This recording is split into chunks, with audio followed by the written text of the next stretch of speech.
YCP అధ్యక్షుడు జగన్ మాట్లాడుతున్నారు. ఆ లైవ్ చూద్దాం. 2 ఏళ్ల కిందట అంటే ఈ ప్రభుత్వం రాక మునుపు వరకు కూడా ఆంధ్రప్రదేశ్ పేరు చెబితే ఈ రాష్ట్రంలో ఏ ఇంటైనా కూడా చర్చ జరిగిన అంశాలు ఏమిటి అనంటే సంక్షేమం గురించి, అభివృద్ధి గురించి, విద్య, వైద్యం, వ్యవసాయం, పరిపాలనా రంగాల్లో విప్లవాత్మక సంస్కరణలు, ప్రజలకు జరిగిన మంచి గురించి ప్రతి ఇంట్లో కూడా చర్చ జరిగేది. 2 ఏళ్ల కిందట ఏ ఇంట్లో అయినా కూడా చర్చ జరిగేటి ఏదైనా ఉంటే ఈ అంశాల మీద చర్చ జరిగేది.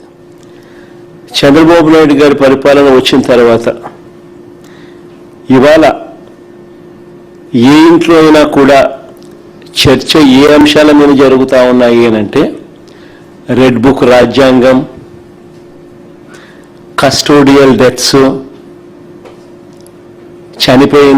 చంపేసిన తర్వాత శవాన్ని మాయం చేయడం,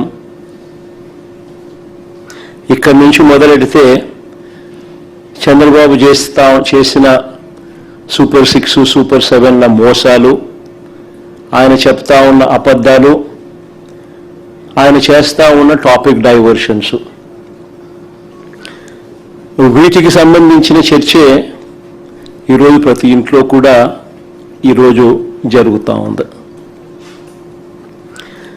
రాష్ట్రంలో పరిస్థితి ఏమిటి అని అంటే రూల్ ఆఫ్ లా పక్కకెళ్ళిపోయి రూల్ ఆఫ్ ఫియర్ ఈరోజు రాష్ట్రంలో రాజ్యం వెళుతూ ఉంది.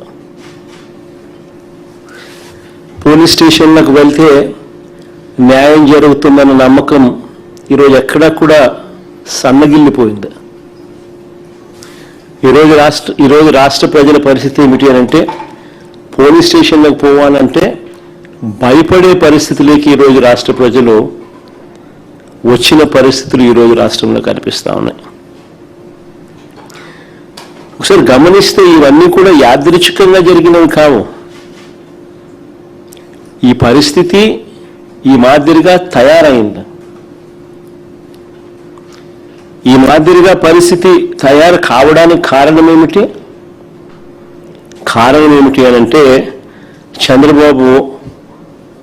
చంద్రబాబు గారు తాను చేస్తా ఉన్న దోపిడీని, అవినీతిని, దుర్మార్గపు పరిపాలనను, తాను మోసం చేసిన సూపర్ 6లు, సూపర్ 7ల ద్వారా మోసం చేసిన, తాను ఎన్నికలప్పుడు ఇచ్చిన బాండ్ను,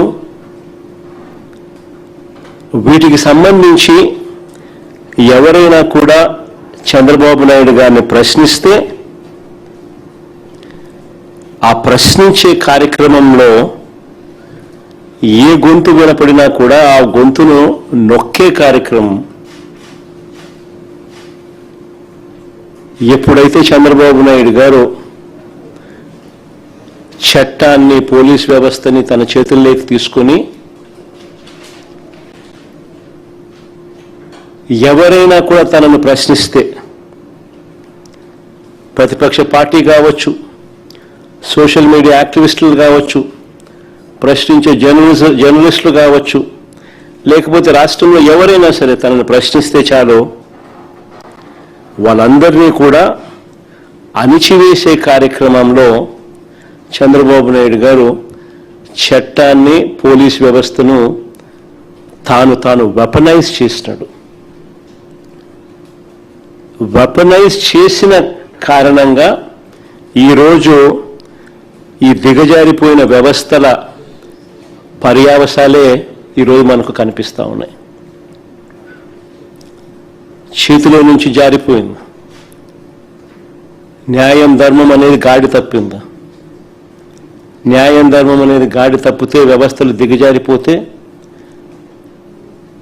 వ్యవస్థల్లో భయం అనేది పోతే మన మనుషులమే అన్న సంగతి మర్చిపోయే కార్యక్రమం ఈరోజు జరుగుతూ ఉంది. ఏమైనా మనం చేసినా కూడా పర్వాలేదు,